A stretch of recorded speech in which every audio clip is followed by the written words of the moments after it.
Ako'y isang Pinoy sa puso't diwa, Pinoy na isinilang sa ating bansa.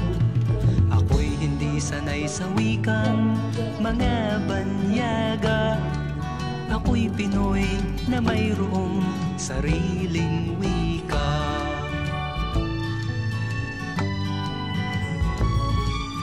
Wikang pambansa ang gamit kong salita, bayang kong sinilangan, hangad kong lagi ang kalayaan.